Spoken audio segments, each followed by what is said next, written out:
Hi, and welcome back to Plan First Live. I'm Sean Larkin, and today we are going to be talking about why is it that some homes feel better than others. Before I start the talk today, Plan First Design specializes in architecture, interior, and landscaping design. We're based in Auckland, but we do design globally. So you're welcome to get in touch with us if you've got any renovations or new builds. All right. So today's topic, why do some homes feel better than others? Now, I'm sure you've all had the experience when you walk into a space, it might look great, but something just feels off, or you don't feel that welcoming feeling that you would expect to feel. But you can't put your finger on it. So you're not quite sure why that is the case. So today we're going to just touch on a couple of reasons for this and how you can improve that in your own home. It's not necessarily design related. If you look at architecture, for instance, it's not really something where you've got to spend a lot of money to fix that feeling.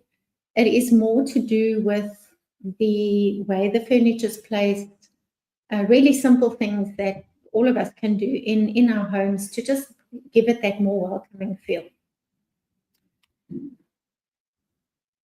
So if you have a look at the image that we've got here, that is a very inviting space. It's not over the top. It's not a showroom, but it's got all the elements that one would look at if you want your space to be welcoming. So we'll go through the list, but just in broad principle, there's a bit of greenery, so there is a bit of life coming in through the plants. You've got different textures, you've got some natural materials, you've got a lot of light coming into the space as well, and it's not overcrowded. The furniture is not on top of each other. You don't have to squeeze past furniture pieces to get to other furniture pieces. So it's just got a calm feel. The colors are neutral. It's a very welcoming space. And immediately when you walk into a home, you will feel it within seconds. You either feel comfortable in that space or you don't. And here you can see the difference. I mean, this is an obvious one. If you have too much clutter and just stuff lying around everywhere, it's really difficult to feel calm and relaxing in that space. So that is one of the things we'll have a look at later. Just get rid of clutter. It does accumulate over the years, and my recommendation is once a year, once in 6 months, just take a critical look around. Things that you haven't used in that period of time or things that are in the way, just get rid of them. We all tend to accumulate just too much stuff over time, and a good spring clean annually at least, I would suggest is definitely a worthwhile exercise. And this is what I mentioned earlier. It's not always about the design. It's how that space makes you feel. You don't need to have a showroom house that looks like it just come out of a magazine to feel comfortable in that space. It's things like light, the space itself not being too full and crammed full of things. We spoke about it last week with the bathrooms. Don't cram too many fittings and fixtures into your bathroom. And it's the same with furniture. Don't try and put too much furniture into a space. Give it space to breathe. And then, one does experience everything in life with senses. So smell, touch, the textures of the materials. Is it a soft texture? Is it hard? Do you have varying textures, or is everything the same? So those things psychologically do have an effect. And then your emotions as well. So that would be, make the space your own. Have a bit of personal artifacts, heirlooms, things like that in the space. Then bringing to life with plants plants make a huge difference, and have the plants at different levels as well. And then zones. So with all the open plan living nowadays, we do have zones in open plan. You can even have zones within the living room space. So you could have a corner, a chair, just a quieter space maybe for reading. But let's have a look at light and air first and foremost. The lighting does affect the mood, and lighting energizes. So if a space hasn't got enough light, it does definitely dampen the spirits, and it directly affects your energy. So if you are lucky enough to build new, or if you are doing a renovation, which is not really what we're talking about here, but do try and put enough lighting on the northern exposure or the southern exposure, depending on where you are. But I see it a lot when I go to homes for consultations. A lot of the time, the homes have all the curtains are drawn. So they've got the windows and they've got the light that can come in, but the windows are drawn, the curtains are drawn. So just open those curtains and open those windows, get the fresh air coming in, get the lights coming in, and get the sunlight coming in. That already in itself will make a huge difference to how that space is experienced. Dark spaces do feel heavy, and low light is low energy, high light is high energy. In the space, for instance, if they had, it is a small window, so, that is a fact. You can't always change the size of the window, but just make sure if you do have a room that doesn't have sufficient natural light, put a couple of extra lamps in. You don't always want to have to, get an electrician in to put ceiling lights in if that's not what you are after. If you just want a very quick fix, just put a couple of additional side lights in, or lamps with the warm white, not the white. That'll immediately change the way that space is experienced. And then just open those windows. Get the air coming in, even if it is a small window. Keep the windows open so you've got the airflow. Stale air just makes everyone tired and sleepy, and it's just not a good experience.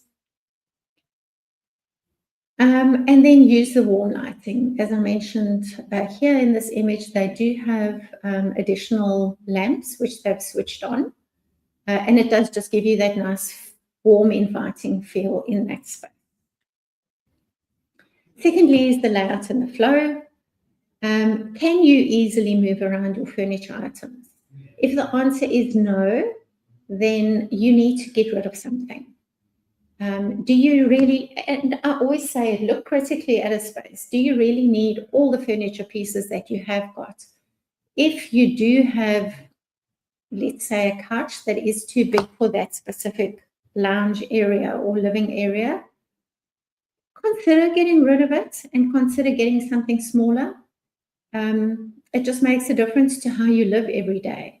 And just decide, why are you hanging on to it? Has it got sentimental value? If that is the case, then try and plan around it. Maybe there are other items that you can get rid of. So just make sure your furniture can breathe, because if your furniture can breathe, the chances are you can breathe too. If you have too much clutter, in this image, for instance, do they really need all those books under their coffee table? I very much doubt it. You can have 1 or 2 books on the coffee table if necessary, but rather take those books and put them away into a bookshelf. Just try and minimize the stuff that you have got around. Too much clutter it just gives you a feeling of overwhelm. Tight spaces, if your furniture is too tight, it does give you a feeling of anxiety because you have to squeeze through those places. There's always the possibility that you can, trip over one of the legs of the chairs. It just blocks pathways and it just gives the space a feeling of tension immediately before you've even done anything. So maybe just have a look at rearranging so that your furniture has got more space. And a quick way to do this is try and remove 3 things from that space, just 3. The ones that you don't use often, or the ones that are in the way. If you can't move them to a different spot, maybe just put them in a different room, or just sell them, get rid of them, give them to charity. Then the sensory experience is important. So it's what we see, what we touch, and what we smell. So candles, soft textures, you can put diffusers with a nice fragrance in it. And color also affects mood. We do speak about this a lot. Neutral tones do give you a sense of calm. So pick 2 to 3 main tones, and then just base your color palette throughout that entire space on those colors. Try not to deviate too much. Use neutral tones as well, and use your accent sparingly. The greenery that you do bring in the form of plants does automatically add an accent color, depending on your plant. But use that as one of the accents. So don't go overboard with too many colors and too many different wallpapers and etc. etc. And the earthy tones do tend to ground us. So, work along those color palettes. You can go for earthy tones, being the browns, creams, and beiges. Or you can go for your grays, blacks, whites, grays. Use those tones as well. That also is a very a neutral color palette. So you can't go wrong with that. Textures. Mix your fabrics. Don't have just one texture throughout. Have a fine fabric grain, have a coarser, bring it in the form of throws, cushions, and rugs. Rugs are soft furnishings in general actually are very good if you have outside noise, for instance. It does absorb noise, so it just eliminates that harshness of the outside world around you. And then just combine the roughs and the smooths. The scent we spoke about also. The pleasure with candles is not only does it give you that soft, warm glow, but you can get scented candles as well. So you're actually covering 2 sensory items or experiences with one single candle. Diffusers as well. They're not overpowering. They are very subtle. Try not go for fragrance that is too sweet or too overbearing. So subtle is better. Then the quick fix, if you are looking at the sensories, add a candle, add a throw, add some warm lighting.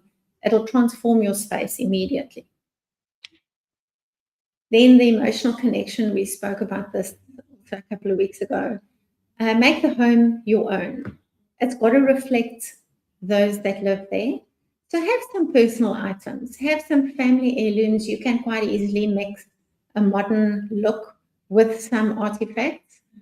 In this instance, you can see there's some, I think it looks like a tea or coffee set on the back, which looks like an antique item. So mix it together with the new. Those personal touches do make a difference. It just reflects the family that lives there are human after all, and they do have a life. They do have life experiences. They have a family. Reflect that in your space. And remember, you're not going for perfection. You are going for personal. So bring in things like family photos, books, possibly books that you've read that have really influenced you, and that can tell a story also about who lives there.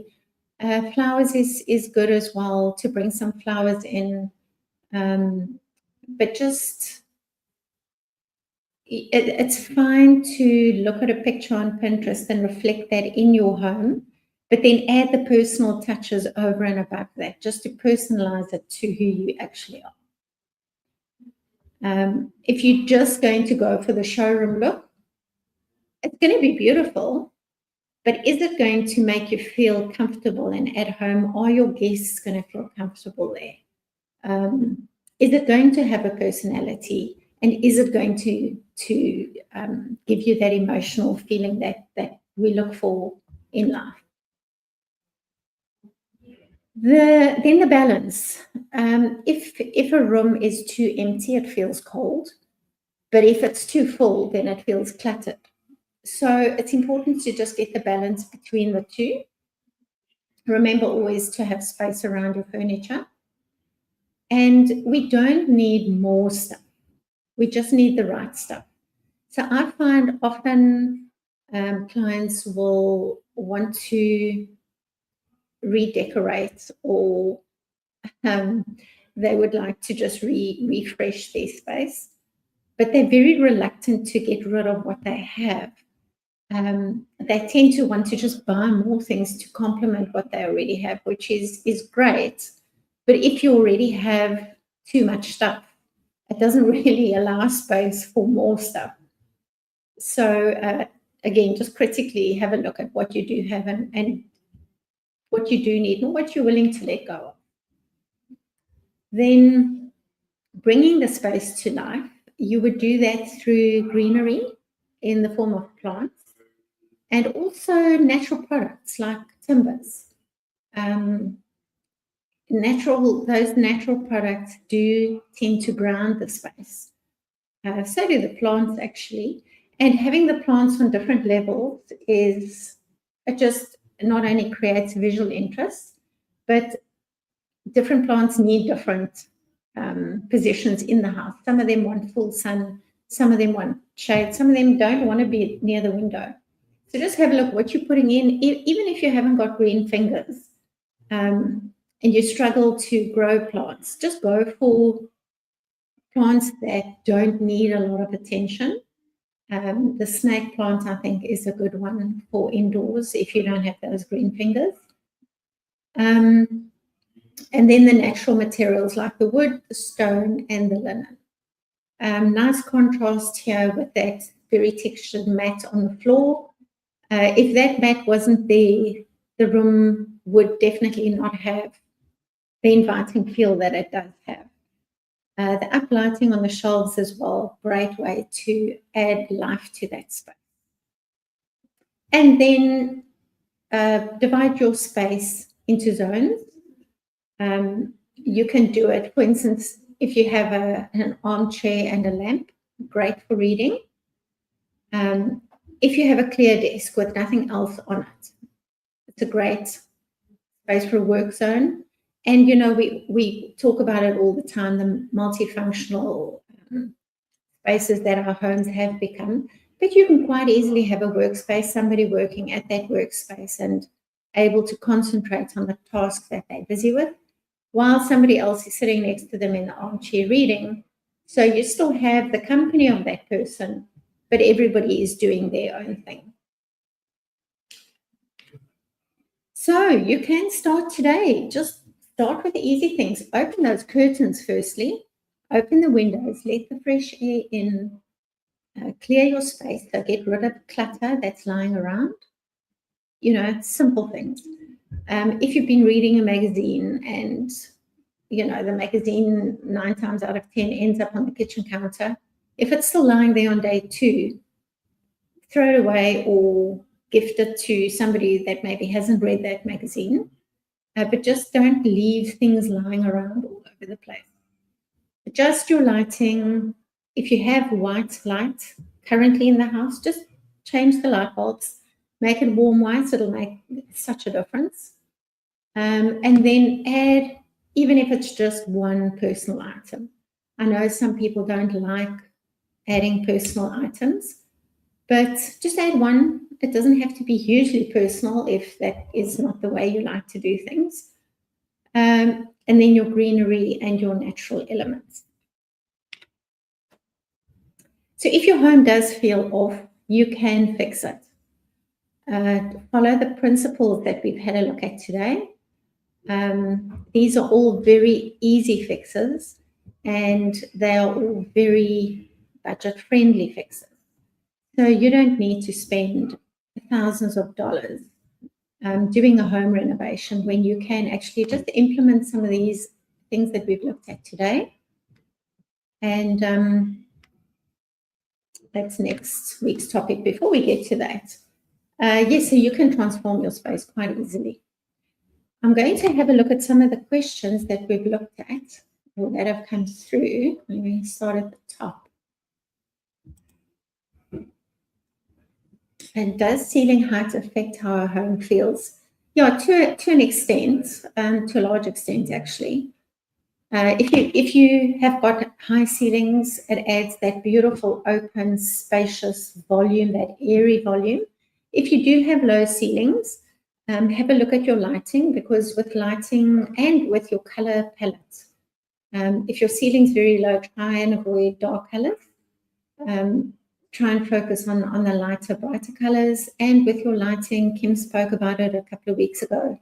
Just use lighting to make that space feel higher in height. Let's see what else we do have. How does noise affect how a home feels?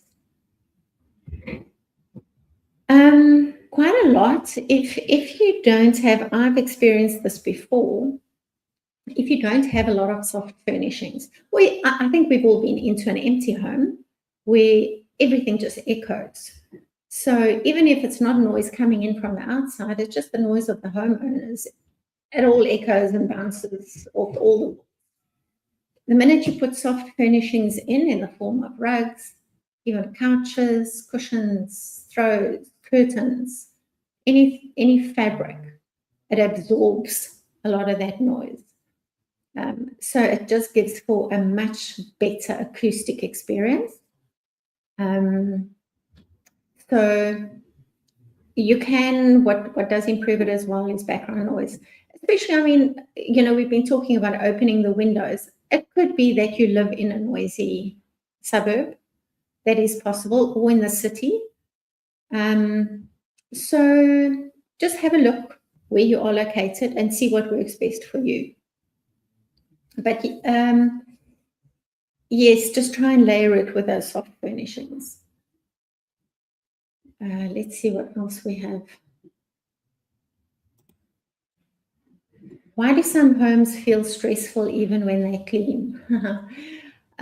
Because clean does not necessarily mean clutter-free. You can have a clean clutter. So no, seriously, often they feel stressful because there's too much furniture in them. Furniture is tight, there's tight spaces to walk through.